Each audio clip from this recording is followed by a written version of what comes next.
एक ऐसे समय में जब भारत अगले 25 वर्षों के लक्ष्यों पर काम कर रहा है, तो कुछ राजनीतिक दल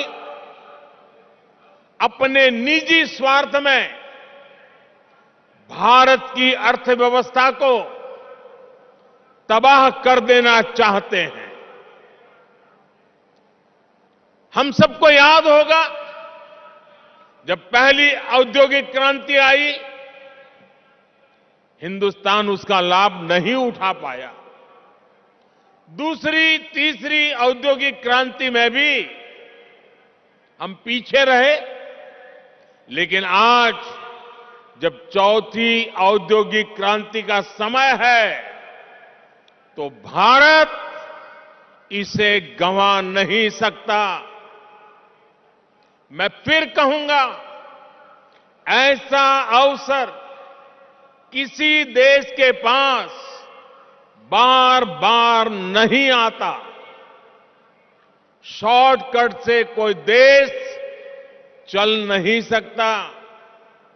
देश की प्रगति के लिए स्थायी विकास, स्थायी समाधान के लिए काम करना, एक लॉन्ग टर्म विजन बहुत ही जरूरी है। और स्थायी विकास के मूल में होता है इंफ्रास्ट्रक्चर। एक समय दक्षिण कोरिया, साउथ कोरिया भी गरीब देश था, लेकिन इंफ्रास्ट्रक्चर के माध्यम से उस देश ने अपना भाग्य बदल दिया।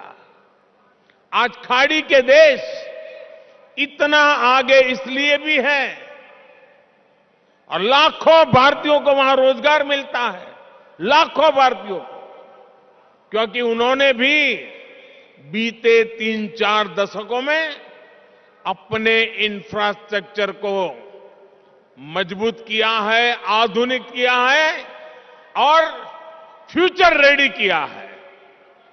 अरे कब आपको पता होगा, आज हिंदुस्तान के लोगों को सिंगापुर जाने का मन करता है। कुछ दशक पहले तक सिंगापुर भी एक सामान्य आइलैंड कंट्री हुआ करता था। फिशरीज से कुछ रोजी रोटी लोग कमा लेते थे, लेकिन सिंगापुर ने इंफ्रास्ट्रक्चर पर निवेश किया, सही आर्थिक नीतियों पर चला, और आज वो दुनिया की अर्थव्यवस्था का इतना बड़ा केंद्र बना हुआ है।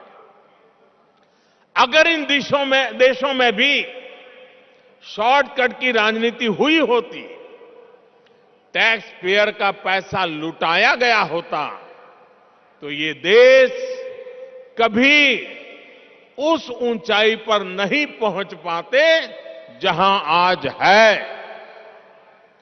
देर से ही सही, भारत के पास अब यह अवसर आया है। पहले की सरकारों के समय हमारे देश के ईमानदार करदाताओं ने जो पैसा दिया, वो या तो भ्रष्टाचार की भेंट चढ़ गया, या फिर वोट बैंक को मजबूत करने में खप गया। अब समय की मांग है कि सरकारी खजाने की पाई पाई का उपयोग देश की पूंजी, युवा पीढ़ी के उज्जवल भविष्य के लिए निर्माण पर खर्च होनी चाहिए। मैं आज भारत के हर युवा से आग्रह करूंगा, हर टैक्स पेयर से आग्रह करूंगा, ऐसे स्वार्थी राजनीतिक दलों को, ऐसे स्वार्थी राजनीतिक नेताओं को एक्सपोज करिए। आमदनी अठन्नी, खर्चा रुपया, ये वाली कुनीति लेकर के जो राजनीतिक दल चल रहे हैं, वे इस देश को भीतर से खोखला कर देंगे। दुनिया के कई देशों में हमने आमदनी अठन्नी, खर्चा रुपया, ये ऐसी कुनीति की वजह से पूरी अर्थव्यवस्था को तबाह होते देखा है। हमें मिलकर भारत को ऐसी कुनीति से बचाना है। हमें याद रखना है, एक और आमदनी अठन्नी, खर्चा रुपया,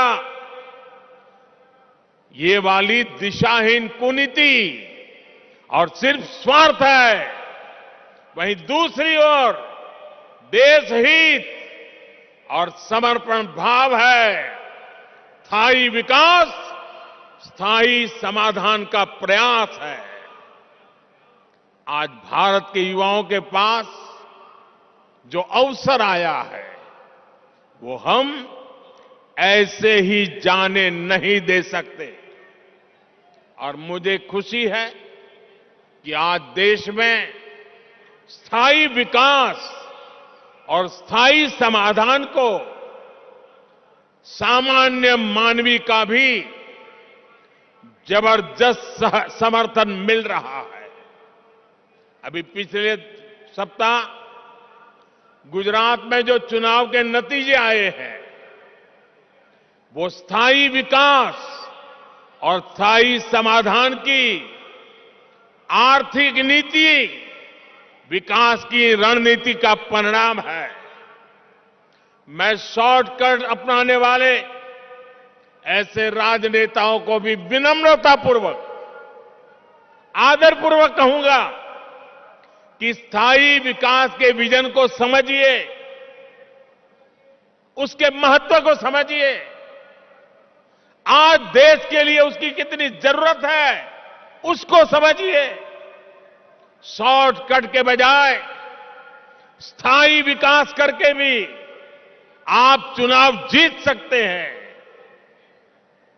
बार बार चुनाव जीत सकते हैं। ऐसे दलों को मैं कहना चाहता हूं, आपको डरने की जरूरत नहीं है। मुझे विश्वास है, जब आप देश हित को सर्वोपरि रखेंगे, तो शॉर्टकट की राजनीति का रास्ता भी जरूर त्याग करेंगे। भाई और बहनों, एक बार फिर महाराष्ट्र के लोगों को, देश के लोगों को, इन परियोजनाओं के लिए मैं बहुत बहुत बधाई देता हूं।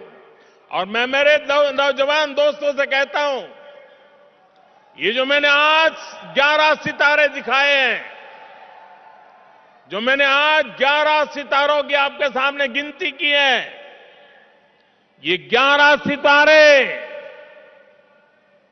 आपका भविष्य गढ़ने वाले हैं, आपके लिए अवसरों को जन्म देने वाले हैं। और यही रास्ता है, यही रास्ता सही है। एषः पंथः, एषः पंथः, इस मंत्र को लेकर के आइए, पूर्ण समर्पण भाव से अपने आप को खपा दे। 25 साल का ये मौका हम जाने नहीं देंगे दोस्तों।